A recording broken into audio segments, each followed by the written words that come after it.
Hello everybody, today I am going to be addressing the topic of crying. Yeah, some people cry for, really dumb reasons. I think everybody can agree on that. But it comes to a point where saying that crying is weak, where it's just unhealthy for both people to be saying that. And to clarify that for you guys, we actually cry for a reason. Isn't that kind of insane? There's some, normal stuff we cry about, like cutting onions and other, reactions to certain things that hurt us.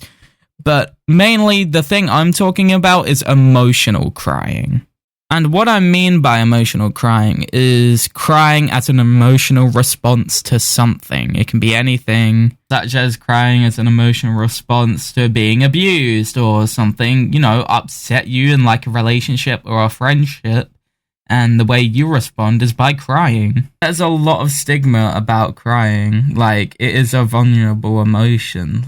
You're releasing emotion. You're being sad or frustrated or exasperated. And sometimes you need an outlet. Because it's so stigmatized, a lot of people veer away from crying because, nobody wants to feel like that or express that out loud. And, I get it. The problem with holding stuff like this in as well, especially when you do need to do it, it can be very unhealthy.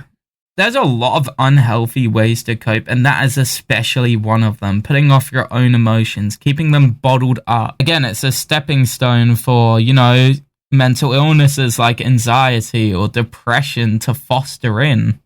Obviously, it's not the main cause, but some people do need a good cry, and it is a pretty good emotional release. But again, crying is a really strong way to express yourself sometimes, and that's just hard to face.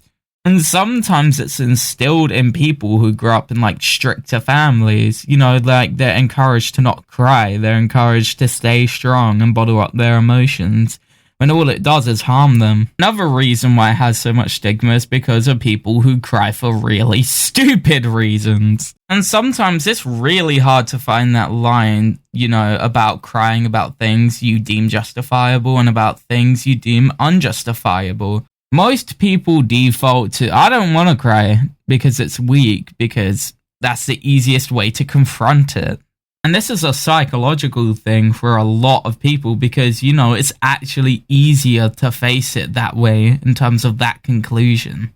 The problem when everybody or a lot of people are defaulting on that, there's a lot of stigma that is going to spread around because of that, and people will begin to find reasons as to not cry. And all this does is just shun people who cry. It's almost like a scorched earth type of thing. Whether you're crying about something or not, it's always looked down upon. And it makes it harder for people who are emotionally susceptible because there's a stigma around crying, and if you're seen crying, you're seen as weak. And all this does is just knock people further down. All this does is make people doubt themselves and how they express themselves. And it's just terrible. I see people who cry with good reasons to cry all the time, and I look up to them because that is strength right there. It's almost poetic because those types of people have way more strength than anybody else could ever have if they were laughing at them crying.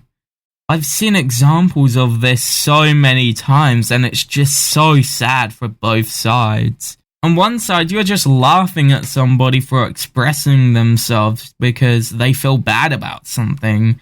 And for the other side, you are being humiliated for no reason because it's a social construct to not cry or else you're weak. It's so unhealthy and disingenuous on both sides, and it's awful. There's a lot of people who are sad and depressed, and, this is just one of the many reasons.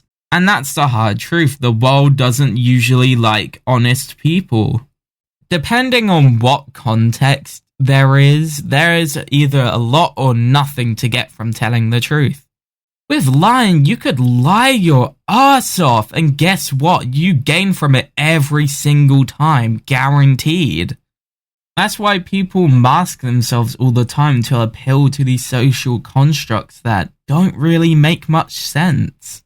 I know this video isn't going to change that for you or a lot of people, but hopefully just that one person listens to this and goes, I understand.